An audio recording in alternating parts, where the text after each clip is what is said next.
Hello, friends. Are you watching this alone or with someone? Tell me in the comments. Picture this. It's a crisp fall evening in our quiet Midwest suburb, the kind where leaves crunch underfoot and the air smells like mom's apple pie mixed with underlying tension that no amount of turkey can mask. And there I am, Emily, juggling two tired kids after a long week at the diner job that barely pays the bills, walking into my family's annual pre-Thanksgiving dinner expecting the usual awkward hugs and small talk, but instead, it unravels into a nightmare that exposes every crack in the foundation we call blood ties, leaving me to wonder if silence is strength or just the first step toward blowing it all up, because in that moment, as the door swings open to reveal the familiar chaos of clinking glasses and forced laughter, I sense the storm brewing beneath the surface, one that will test every ounce of my restraint and force me to confront the ugly truths we've all been sweeping under the rug for years. We had driven over from my modest apartment on the edge of town, the one with the leaky faucet I keep meaning to fix, but never have the cash for, and Jake, my 10-year-old with his mop of unruly brown hair and endless curiosity about everything from dinosaurs to why grown-ups argue so much, was chattering excitedly about the pumpkin pie he swore Grandma made just for him, while Lily, 8 and already wise beyond her years with those big blue eyes that mirror my own, clutched her drawing of the family table she had sketched during recess, hoping to show it off and earn some praise in a house where compliments feel like rare currency. Sarah's SUV was parked out front, gleaming under the porch light like a trophy of her so-called success, the one she bought after landing that promotion at the bank while I was still flipping burgers and dodging grease splatters. And I steeled myself as we climbed the steps, knowing full well that her twins, Tim and Emma, would command the spotlight with their polished stories from private soccer leagues and weekend getaways to places like the lake house that Dad conveniently loaned them for summers, places my kids only dreamed of through faded family albums gathering dust in the attic. Stepping inside, the warmth enveloped us like an old blanket, carrying scents of roasted chicken browning in the oven, garlic-infused mashed potatoes simmering on the stove, and that faint undernote of cinnamon from the pies cooling on the windowsill. But the greetings felt as obligatory as ever, with Mom, Linda, bustling from the kitchen in her floral apron, planting quick kisses on the kids' cheeks while avoiding my gaze, perhaps still harboring that quiet disappointment over my divorce from Tom 2 years ago, the one that left me navigating single motherhood without the safety net she and Dad had always preached about building through marriage and stability. Dad, Robert, looked up from his worn leather recliner where he nursed a glass of bourbon, his factory-hardened hands folding the newspaper with a nod that carried more weight than warmth, grunting a hello that landed somewhere between acknowledgement and dismissal, his eyes lingering a beat too long on Sarah as she swept in from the hallway, her blonde highlights catching the light just so, hugging her children close and launching into tales of their latest achievements that filled the room like confetti at a parade no one else was invited to join. We migrated to the dining room eventually. The oak table stretched long under the chandelier that had hung there since my childhood, laden with dishes passed hand to hand in that ritualistic dance my family had perfected over decades. But the subtle shifts began almost immediately, with Sarah guiding Tim and Emma to the seats nearest the serving platters, their chairs scooted in with care while Jake and Lily were directed toward the far corner, away from the action, their small hands fidgeting with napkins as if sensing they were being relegated to the sidelines of their own story. As Dad wielded the carving knife with the precision of a man who believed every cut in life needed to follow a strict order, he portioned out the juiciest slices of chicken first to Sarah's kids, their plates heaping with golden brown meat and sides that steamed invitingly, drawing delighted giggles from them as they dove in with forks raised like victors, while my own children sat motionless, eyes fixed on the bounty just beyond their reach, the hunger in their expressions twisting something deep inside me, a reminder of those lean years after the divorce when we'd stretch ramen into meals for 3, making do with whatever scraps life tossed our way. Sarah noticed my tightening jaw and offered that cool, measured shrug of hers, her voice slicing through the clatter of silverware like a winter wind, telling them point blank to get used to it because they were born with nothing. Her implication hanging heavy that my struggles had tainted their start, turning privilege into some kind of moral high ground she claimed effortlessly from her perch of marital bliss and financial cushion. Dad leaned back then, wiping his mouth with a napkin, his gravelly timbre adding fuel to the fire by declaring they all needed to understand the order of things. The unspoken hierarchy that placed her polished family at the head, because that's how the world sorted winners from the also-rans, his words echoing the same lectures he'd given me growing up. Always favoring Sarah's report cards and social graces over my stubborn independence and scraped-knee adventures that led me to jobs like waitressing instead of corner offices. The room seemed to contract around me in that instant, the laughter from the other end of the table fading into a distant hum as I gripped my fork until my knuckles whitened, my mind flooding with retorts that danced on the edge of outright rebellion. Visions of appending the whole damn spread or calling out the hypocrisy of a man who'd gambled away college funds on bad investments yet preached fiscal piety. But with the kids' faces so close, their silence louder than any outburst, I swallowed it all down, the bitterness coating my throat like bad coffee, and instead rose slowly, chair scraping softly against the hardwood floor that had witnessed countless such tensions over the years. Gathering their coats from the hall tree with murmured excuses about an early bedtime and a sudden migraine that no one questioned too closely, I led Jake and Lily out into the cooling night, the door latching behind us with a finality that felt both liberating and heartbreaking, their small hands in mine. As we hurried to the car, the first muffled shouts penetrating the walls just as the engine turned over, Sarah's voice rising in sharp accusation and Dad's retort booming back.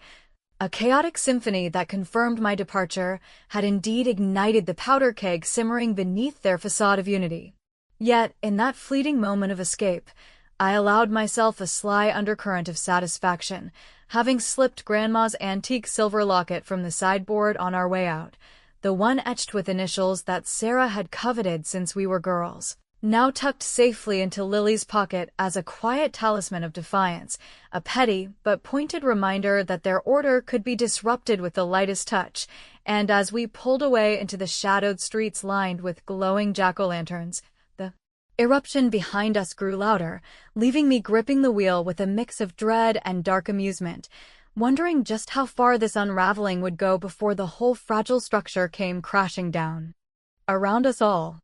As we sped away from the house that night, the dashboard lights casting flickering shadows across Jake and Lily's sleepy faces in the back seat, their earlier hunger now sated by the hurried drive-through burgers we'd grabbed on a whim to turn the evening's sting into something resembling normalcy, I couldn't help but replay every barbed exchange in my mind like a looped recording that refused to fade. Sarah's cold declaration that my kids were born with nothing echoing louder than the hum of the engine or the rustle of leaves whipping past the windows. A sentiment that cut deeper because it wasn't just about that one meal, but the cumulative weight of years spent watching her glide through life on a cushion of favoritism while I clawed my way through the muck of real-world setbacks like the divorce that upended everything, and left me piecing together a future from part-time shifts and endless budgeting spreadsheets. The streets of our Midwest suburb blurred into a familiar tapestry of picket fences and glowing porch lights that mocked the disarray I'd just fled, and by the time we pulled into the parking lot of my apartment complex, the one with the cracked asphalt and flickering street lamps that always made me double-check the locks, the kids were out cold, their small chests rising and falling in peaceful rhythm that contrasted sharply with the turmoil churning inside me, prompting me to carry them one by one up the creaky stairs to our two-bedroom unit where the walls, thin as they were, often amplified the neighbor's TV, but tonight offered a merciful quietude as I tucked them in with whispered goodnights and promises of pancakes in the morning to erase the memory of empty plates. Lying awake later in my bed, the sheets tangled around me like the knots of resentment I'd long tried to unravel, I stared at the ceiling fan whirring lazily overhead, its blades slicing through the stuffy air heavy with the scent of leftover takeout from the fridge. and let my thoughts drift back to the roots of this family favoritism that had festered like an untreated wound since Sarah and I were kids growing up in that same colonial house now synonymous with exclusion, where Dad, Robert, with his calloused hands from decades on the assembly line and a worldview shaped by bootstraps he claimed to have pulled up single-handedly, always doled out resources and attention in tiers that placed her at the pinnacle because she embodied the success story he envisioned, the straight-A student who charmed teachers and neighbors alike, while I, the tomboy with scraped knees and a penchant for questioning authority, got relegated to hand-me-downs and lectures about earning your keep through sheer grit, a dynamic that intensified when Sarah married Mark right out of college, securing a life of stability that included the down payment on their starter home courtesy of Dad's generous loan that mysteriously never required repayment. Those early inequities had planted seeds of doubt in me even then, like the time during high school when Sarah mysteriously acquired that pearl necklace for her sweet 16. A gift Dad swore came from a distant aunt, but which I later overheard Mom questioning in hushed tones about the family savings being dipped into unevenly.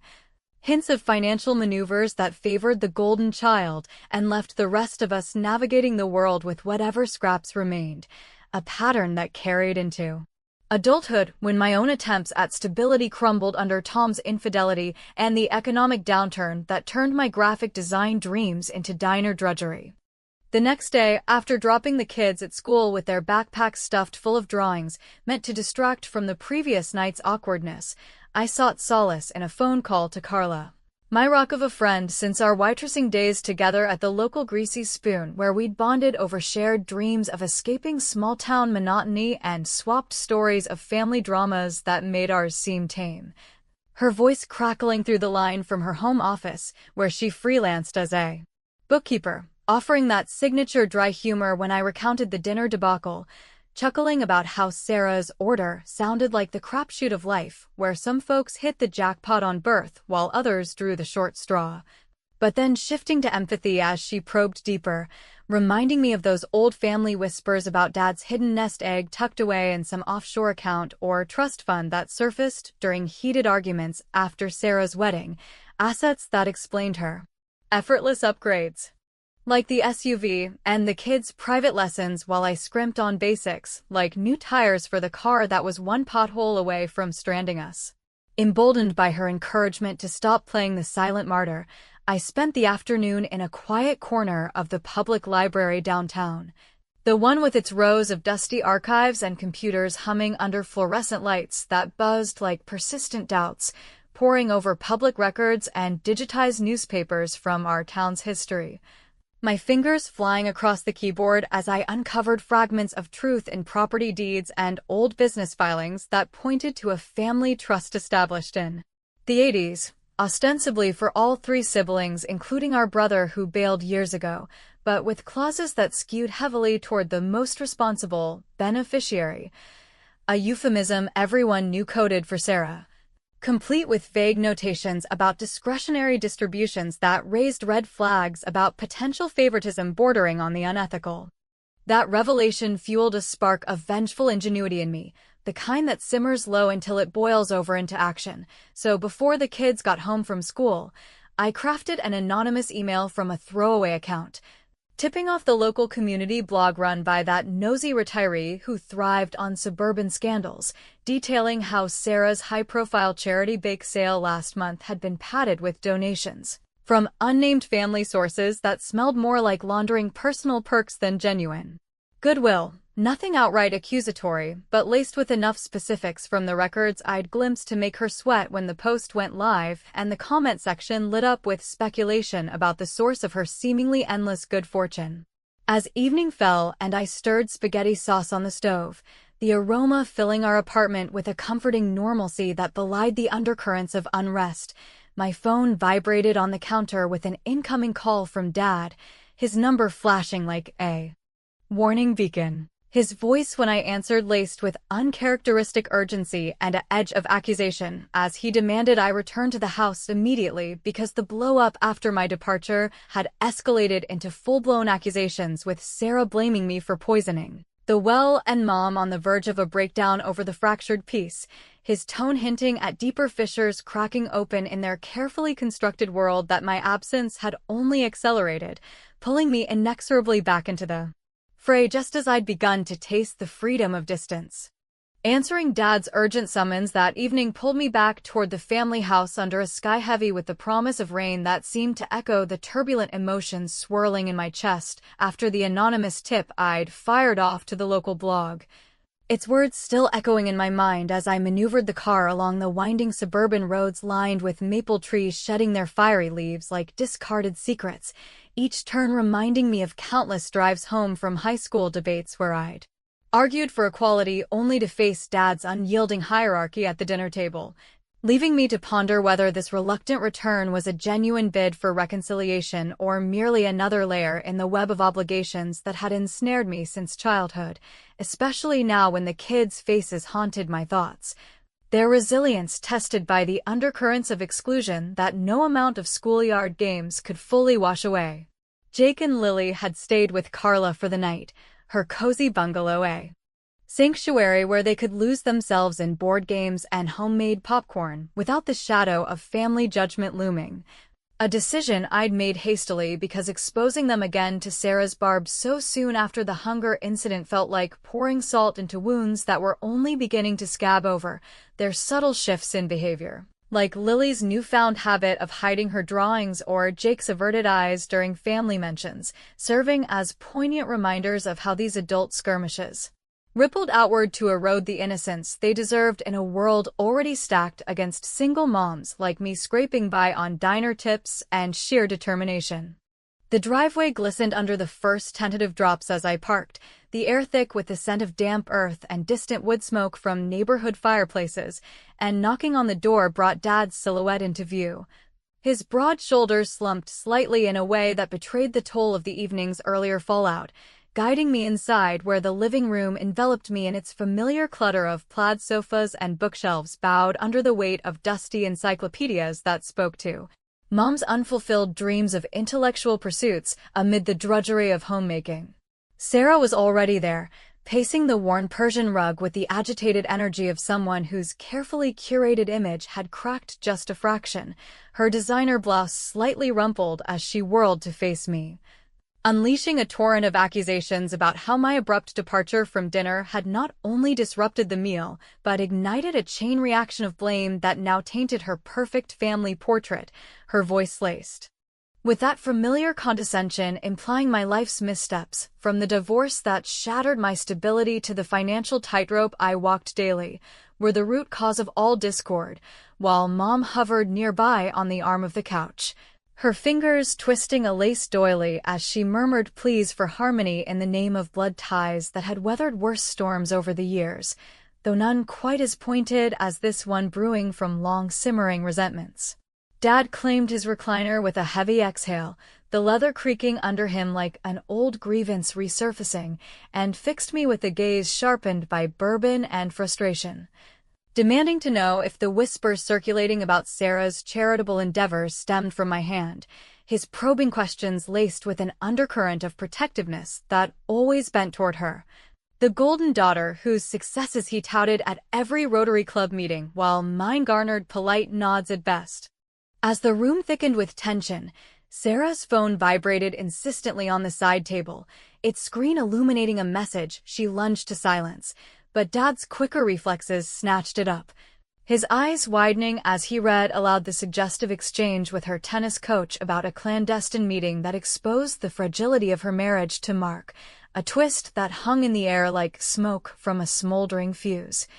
her protests tumbling out in a rush about context and stress from work pressures that made her seek harmless outlets, but the damage was done, the revelation fracturing the interrogation into stunned silence broken only by the steady drum of rain against the panes, a natural underscore to the personal deluge unfolding before us. Seizing the moment with a mix of calculated empathy and subtle sabotage, I interjected softly to Dad, suggesting that Sarah's uncharacteristic cruelty toward my children at dinner might trace back to the burdens of her hidden turmoil, planting the notion that her advocacy for a rigid order in the family masked deeper insecurities about her own choices, a revenge delivered with the precision of a well-aimed dart that elicited a flicker of doubt in his furrowed brow and a flush of panic on her cheeks. The wry amusement I felt bubbling inwardly at the irony of her pedestal wobbling under the weight of truths she'd long concealed, much like the hypocrisies she'd flung at me without a second thought. The fallout lingered as I made my exit shortly after, the rain now a full downpour that matched the emotional torrent crashing through me on the drive home, where Carla greeted me with hot tea and a listening ear. But my mind replayed the kids' earlier artwork from the fridge, Jake's sketch of a lopsided table with empty spots for us, highlighting the growing conflict's toll on their sense of belonging. Dilemmas that forced me to confront whether my quest for payback was empowering or just perpetuating the cycle of hurt that had defined our lineage, each small victory tasting bittersweet against the backdrop of their vulnerability. Desperate for some tangible anchor amid the uncertainty, I detoured to Mom's the following afternoon while she was out at her weekly bridge game, the house empty save for the tick of the grandfather clock in the hall, allowing me to rifle through her desk drawers stuffed with faded correspondence and financial stubs, my heart skipping when I unearthed a sealed envelope from a local attorney bearing the firm's embossed seal, its contents partially visible through a torn corner revealing phrases like contested provisions and redistribution to all heirs equally. A hidden letter that shattered assumptions about the family will's favoritism and hinted at layers of deception woven into the fabric of our shared history, beckoning me toward a confrontation that could either restore balance or unleash an irreparable storm. The discovery of that yellowed letter from the attorney's office lingered in my thoughts, like a half-forgotten melody that refused to fade. Its cryptic references to contested provisions and equal shares among heirs, pulling me deeper into a web of family finances I'd long suspected but never dared to untangle fully. Especially as the days following my tense return to the house blurred into a routine of school runs and double shifts at the diner, where the sizzle of the grill and chatter of patrons provided a temporary escape from the undercurrents of betrayal simmering back home, prompting me to photocopy the document in secret at the library before slipping it back into Mom's drawer. A quiet act of preservation that felt both empowering and precarious given the potential fallout if Dad or Sarah caught wind of my sleuthing into matters they treated as sacred territory. With the kids' school week winding down under gray November skies that matched my mood, I decided to test the waters by showing up unannounced at Sarah's planned family brunch the next Sunday, the one she'd announced via group text as a peace offering after the affair text fiasco that had left Mark shooting wary glances and Dad nursing grudges in silence. Her sprawling backyard setup with the rented gazebo and catered spreads a far cry from my own modest gatherings that relied on potluck contributions and folding chairs borrowed from neighbors. Arriving with a store-bought pie in hand as a disarming gesture, I navigated the driveway lined with balloons in neutral colors that screamed forced festivity. The air alive with the scent of charring steaks from the grill where Mark manned the tongs with mechanical efficiency. His usual affable demeanor strained by the recent revelations that had him questioning the stability of the life he'd built around Sarah's polished exterior, while the kids, mine included after I insisted on bringing them, for normalcy's sake, splashed in the shallow end of the inflatable pool, their laughter a brief balm against the adult tensions bubbling just beneath the surface like overfilled champagne flutes waiting to overflow. Dad arrived fashionably late in his pickup truck dusted with road grime from a morning errand, avoiding my eyes as he clapped Mark on the back and settled into a lawn chair with a beer, his presence commanding the space as always, while Sarah flitted about in her sundress that fluttered like a flag of false optimism, shooting me daggers over the rim of her mimosa glass and whispering accusations under her breath about how I'd overstepped boundaries by even attending after stirring up trouble. With that blog post that had locals side-eyeing her charity work, her implication clear that my life's perpetual underdog status fueled a jealousy she wielded like a weapon to deflect from her own cracks. Mom hovered near the dessert table, rearranging cookies with nervous precision and murmuring platitudes about family sticking together through thick and thin. her eyes darting to the letter's hiding spot as if sensing my intrusion into the shadows of our inheritance disputes that dated back to Grandpa's passing 20 years ago when the will's ambiguities first sowed seeds of discord. Assets like the family cabin up north and investment accounts that Dad had managed with an iron fist favoring Sarah's practical needs over broader equity. As the brunch unfolded amid casual banter about weather and work, I forged an unexpected alliance with Mark during a lull by the grill, drawing him aside with a shared chuckle over Sarah's high school escapades like the time she borrowed Dad's credit card for a shopping spree and passed it off as a gift from an admirer, his guarded laugh opening the door to confessions about his own nagging doubts regarding the opaque money trails that funded their upgrades from the kitchen remodel to the kids' tuition, his interest peaking when I alluded vaguely to the letter's revelations without revealing my source, planting the idea that transparency might salvage what trust remained in their marriage before it crumbled entirely. The revenge crystallized in that sun-dappled afternoon with the wit of a staged mishap that unraveled Sarah's carefully spun web without me uttering a direct accusation, as I accidentally bumped the picnic table during a toast, sending her designer purse tumbling open to spill a cascade of receipts fluttering like confetti onto the grass, evidence of lavish spa retreats and jewelry purchases time-stamped, suspiciously close to Dad's known withdrawals. Items she'd attributed to client bonuses or Mark's promotions right as I steered the conversation toward the ethics of family legacies with a lighthearted quip about how some folks treat inheritance like a personal piggy bank while others wait in line for the scraps. Allowing Mark to pick up a crumpled invoice and voice aloud his confusion over the funding, the murmurs rippling through the group as Sarah scrambled to gather the papers with flushed cheeks and stammered explanations about forgotten reimbursements. The satisfying irony of her lies exposed in broad daylight making me suppress a grin at the absurdity of it all, like watching a house of cards topple under its own weight after years of precarious stacking. Yet, as the gathering wound down with strained goodbyes and the kids toweling off with promises of rematches in the pool, the dilemmas mounted when Lily spiked a fever that evening back at our apartment. Her small frame curled against me on the couch under a blanket fort we'd built to chase away chills, her whimpers about feeling left out at the brunch twisting the knife of guilt because my pursuit of these family reckonings was bleeding into their well-being, forcing me to question if the allure of appending the order was worth the risk of further instability in lives already teetering on the edge of uncertainty. Subtle clues accumulated too, like Dad's evasive phone call later that night about resolving old business, with hints of Mom's side of the family harboring unspoken debts or a long-lost relative whose claim could append the will entirely, threads that wove a tapestry of impending conflict far more intricate than I'd imagined, culminating in a late afternoon visit to Sarah's the following day under the guise of dropping off leftovers, where she cornered me alone in her pristine kitchen with the marble counters gleaming like a sterile courtroom, her voice dropping to a venomous whisper as she admitted the affair's emotional toll, but countered with a chilling revelation about a buried incident from our teenage years, a reckless night involving a car and consequences Dad had covered up to protect me, her eyes boring into mine with the threat of dredging it all up if I persisted in unraveling the inheritance shadows that bound us.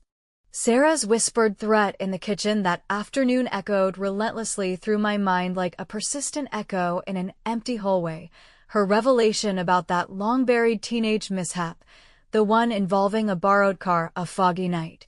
and a fender-bender Dad had hushed up with bribes and warnings to keep it from staining the family name, hanging over me as I drove home through the thickening dusk of the Midwest suburb where streetlights flickered on one by one like hesitant witnesses to the unraveling truths we'd all avoided for so long, forcing me to grapple with the dilemma of whether exposing her hypocrisies would invite a counterstrike that dragged my own skeletons into the light, potentially shattering the fragile stability I'd built for Jake and Lily amid the ruins of my divorce and the daily grind that left little room for such explosive reckonings. The days that followed blurred into a tense standoff, with group texts from Mom pleading for a sit-down to air grievances before Thanksgiving turned into another battlefield, her words laced with that weary optimism she'd clung to since our childhood squabbles over toys and attention. While Dad's curt replies hinted at deeper machinations involving financial advisors and estate planners that only fueled my resolve to contact the estranged uncle on Mom's side. The reclusive brother she'd mentioned in passing years ago, whose grudge against Dad stemmed from a business fallout in the 70s, using details from the letter to craft a careful email that appealed to his sense of justice and promised documentation of the will's manipulations if he agreed to intervene. Lily's fever broke by midweek, allowing her and Jake to return to school with backpacks heavier than usual from the emotional weight we'd all shouldered. Their artwork now featuring divided tables that mirrored the family fractures in ways that made my heart ache, with a mix of pride in their perceptiveness and guilt over choices that prioritized payback over peace, choices that had me second-guessing if silence at that fateful dinner might have preserved some illusion of unity rather than igniting this cascade of revelations that threatened to consume us all. The summons came midweek in the form of a terse voicemail from Dad, his voice gravelly with authority as he insisted on a full family meeting at the house that Saturday evening to settle matters once and for all, the phrasing carrying an undercurrent of finality that sent a shiver down my spine, prompting me to arrive early with the kids in tow despite my reservations. Their presence a shield against outright hostility, and a reminder of what was at stake beyond the inheritance squabbles that had dominated our interactions like a bad habit no one could kick. The living room felt smaller than ever when we filed in, the air thick with the aroma of Mom's pot roast simmering as a peace offering in the kitchen. Though no one seemed inclined to eat amid the charged atmosphere where Sarah sat ramrod straight on the sofa beside a subdued Mark, her eyes darting to me with a venom that promised retaliation for the brunch fiasco and the blog whispers still circulating, while Dad paced near the fireplace mantel lined with photos that now seemed like propaganda for a harmony we'd never truly known, his hands clasped behind his back in a stance that echoed his factory foreman days when he'd enforced order with unyielding precision. Mom fluttered about distributing water glasses and coasters, her nervous energy a thin veil over the anxiety etched in her lined face, murmuring about how blood was thicker than water and holidays were for healing. But the conversation ignited almost immediately when I laid the photocopied letter on the coffee table like a gauntlet thrown down, its contents detailing the contested will provisions that mandated equal distribution among all siblings, including the absent brother who'd long ago washed his hands of us, Dad's face paling as he snatched it up and scanned the lines with growing dismay, his protests about legal technicalities crumbling under the weight of my pointed questions about the loans he'd extended to Sarah over the years that now loomed like debts unpaid in a faltering economy. The major twist erupted then in a torrent of confessions that shattered the room's fragile tension. Dad sinking into his recliner with a defeated slump as he admitted the so-called family assets weren't his to bequeath freely, but remnants of Mom's inheritance from her side, tied up in trusts controlled by her estranged brother whose recent correspondence, prompted by my anonymous outreach, demanded an audit revealing that Sarah's luxuries from the SUV to the home extensions had been propped up by Dad's covert loans drawn against those contested funds, loans teetering on the brink of default that could bankrupt the entire lineage if not restructured equitably. A revelation that left Sarah gasping in disbelief and Mark rising to his feet with demands for transparency that echoed my own long silence pleas, the chaos swelling as shouts overlapped in a cacophony of blame and betrayal. Mom collapsing into tears on the rug while the kids huddled closer to me, their wide eyes absorbing the spectacle like unwilling spectators to a family opera gone off script. My final revenge unfolded in that maelstrom with the clever wit of a well-timed pivot, revealing my role in contacting the uncle not as malice, but as the corrective force to the order Dad had so rigidly enforced. Watching as Sarah's facade crumbled completely under Mark's scrutinizing gaze and Dad's pleas for discretion rang hollow against the evidence stacked before us, capping it with a wry quip directed at her about how the true hierarchy might start from scratch now. Everyone equal in the mess we'd made, the light vulgarity of calling it life's grand crapshoot, drawing a choked laugh from Mark amid the uproar that propelled me to gather the kids' coats and slip toward the door as alliances fractured and accusations flew like shrapnel. Driving away into the night with the house's lights receding in the mirror, the eruption behind us a symphony of raised voices and slamming doors that marked the end of one era and the uncertain dawn of another, I felt a hollow catharsis wash over me, the inheritance's fate dangling ambiguously in the balance, enough potential windfall to lift my family from the brink, but forever tainted by the wreckage of trust we'd demolished, leaving me to ponder in the quiet car if my path of calculated subversion had ultimately healed the divides or merely deepened them into chasms too wide for reconciliation, a thought-provoking ambiguity where whispers of future olive branches competed with the shadows of permanent rifts, the road ahead as unclear as the stars obscured by city haze.